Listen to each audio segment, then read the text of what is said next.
एक दिन अली ने अपनी नई कार निकाली, चमकती दमकती ब्लू स्पोर्ट्स कार। उसके साथ उसका दोस्त बबलू था, जो आम दोस्त नहीं बल्कि बातूनी बंदर था। बबलू बोला, भाई रेस लगाते हैं। अली ने कहा, किससे? बबलू ने उंगली दिखाई, उस ट्रक से जिसमें आम जा रहे हैं। रेस शुरू हुई, गाड़ी ने रफ्तार पकड़ी। बबलू ने म्यूजिक लगाया, मगर फिर हुआ कुछ अजीब। अली ने बबलू को कहा, पानी देना।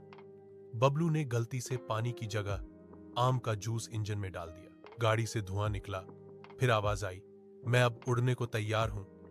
और गाड़ी वाकई उड़ गई। लोग नीचे से शोर मचाने लगे, यह कार है या आम रॉकेट? आखिर में गाड़ी आसमान में जाकर बादलों पर रुक गई।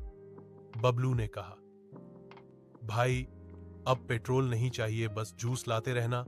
मजदूरी की, पैसे बचाए और फिर से खेत में मेहनत शुरू की। धीरे धीरे उसकी मेहनत रंग लाई और एक दिन वो आत्मनिर्भर किसान बन गया।